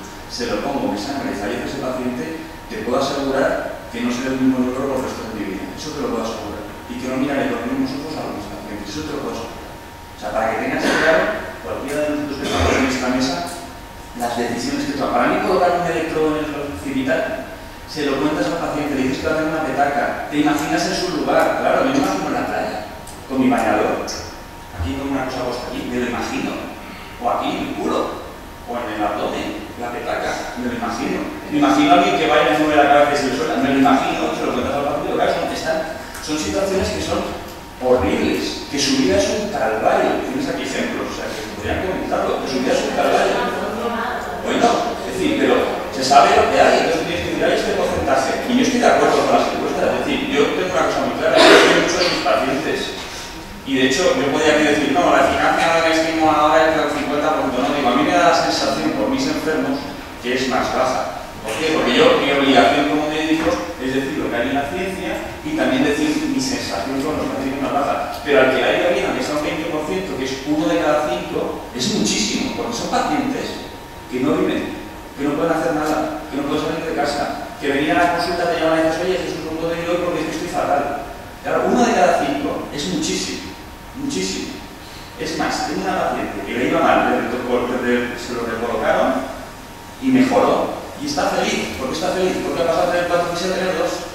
Y está feliz, vamos. De 4 a 2. Es decir, que hay pacientes que mejoran y pacientes que no mejoran, pero el que me dijo, de los otros 4 pues se les quita el estimulador y ya está. Se le queda una cicatriz, que es verdad. Pero se les quita, porque no tiene sentido siempre que no se lo tiene quitado. Yo, mi opinión es que no tienes que tener nada en el cuerpo que no te sirve para nada, porque te lo quitas y se acabó. Porque es un estimulador artificial. Pero lo que te quiero transmitir, yo creo que es un pensamiento importante, es que en medicina lo fundamental no es si las técnicas son agresivas o no, es elegir el paciente más adecuado para cada técnica. También hay técnicas agresivas. Es que hay pacientes que no les queda otro remedio. Es que hay pacientes que les dices, oye, mira, ha salido aquí un tío que le corta los dedos de aquí y se van y se los cortan. Dice, no, es que hay uno en Valladolid que te pega con un martillo en la cabeza, no sé qué, te casca nueces y van. Y yo los entiendo, y no les critico, porque están desesperados. Entonces, esos enfermos, que son los que de Valentín, son enfermos que no viven. Y a esos son a los que hay que correr. Estoy de acuerdo en una cosa, no tiene ningún sentido colocar un estimulador de fenomenología a alguien que tiene crisis 2 meses al mes y que se le quita una inhibida subcutánea, eso no. Pero enfermos que antes de colocarlos un estimulador en el hipotálamo posterior, colocarte algo que es como un implante dental, que luego te lo quitas fácilmente y que es un estimulador desde fuera, que no tiene cables, pues hombre, ¿por qué no probar? También hay otra cosa, no es barato, tenemos un sistema público de salud que cuesta un mineral, pero es necesario que haya estudios antes que demuestren la calidad. Y también estoy de acuerdo con una cosa, cuando tú haces un estudio, coges las peritas en dulce. ¿Por qué? Para que salga positivo. Cuando haces la práctica clínica habitual, ¿qué ocurre? Que tú pacientes que no habían entrado en el estudio, pero que están muy mal, van a entrar porque están fatal. Y van a entrar y se les va a poner. Entonces eso a lo mejor el resultado baja un poquito. Eso es verdad, eso es así. Pero claro, ¿qué vas a hacer con esos enfermos? Pero estoy absolutamente de acuerdo. Y también somos garantes, los médicos somos garantes del sistema público del dinero. No podemos poner estimulados a todo el mundo porque quiera, no, es que yo no me voy a meter pinchar, pero porque claro, no le hago un estimulador que puede costar entre 18.000 y 24.000 euros a lo mejor colocar un estimulador. O sea que es muchísimo, muchísimo dinero. Estoy de acuerdo. Yo creo que hay una mentalidad crítica. Quizás ha sido demasiado efusiva en la manera de expresarlo, pero estoy de acuerdo contigo. Hay que tener cuidado con los intereses farmacológicos de la industria, absolutamente de acuerdo. Pero también hay que tener una cosa clara. El 99% de los médicos solo piensan en el paciente. El 99% de los médicos criticamos a la industria cuando hay que criticarle, le damos las gracias cuando nos hacen cursos de formación. Son los que hacen la formación en ocasiones. El 99% de los médicos estamos de acuerdo con que siga investigando para sacar los fármacos. No saben los... Si no tenemos un nuevo día en ese tercio de la gracitomina, ¿qué hacemos? Hace falta que alguien investigue y salga, ¿no? En ese sentido tenemos que estar también agradecidos. Por eso tenemos que estar todos de acuerdo y buscar el punto intermedio. Y ahí es donde tenemos que estar. Y desde luego estoy absolutamente en contra que a un tío que usted indica para el estimular y hipotálamo se le coloque. Pero hay personas que es que no les quedan, es que es lo único que les queda. Eso suicidarse. Yo no quiero que se me suicide ningún paciente.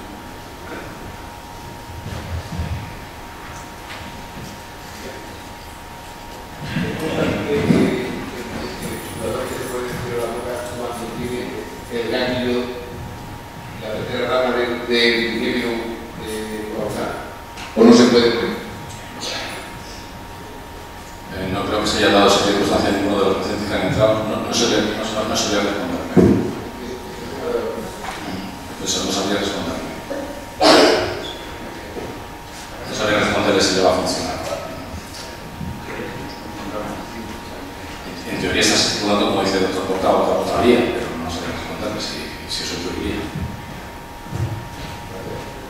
¿Puedo hacer un comentario rápido? Que en todo caso, cuando se plantean estas intervenciones, antes de llegar al cirujano o al especialista de dolor, un consejo, una valoración por alguien experto como el doctor Mateos, el doctor Porta, porque a lo mejor hay otra cosa que nuestro paleoantracimos que coincide o que es distinto, o a lo mejor hay otras opciones antes de llegar a ello.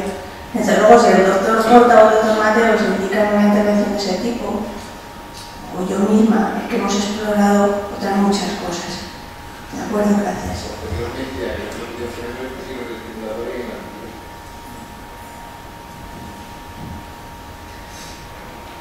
Como complemento lo que comentas, cuando en el gobierno del 2005 se empezó a poner esa sección, la estimulación cerebral profunda, al resto de mis compañeros del grupo de cerebral de la SEC que pudieran tener pacientes muy graves y muy refractarios, pues también he de decirles que muchos de los pacientes que llegaron a la valoración de esa estimulación cerebral profunda, pues no es que no cumplieran los requisitos por no cumplir, porque le faltaba una cruz en el papel, una póliza, sino que simplemente tú veías que había posibilidades de revertir aquella situación de teórica cronicidad y teórica refractariedad utilizando otros fármacos o otros argumentos, y muchos de aquellos pacientes que teóricamente eran crónicos pues los pasaste o los pasamos a ser episódicos. O sea que a ese punto final han llegado muy poquitos pacientes, una 70 a nivel mundial, ¿no?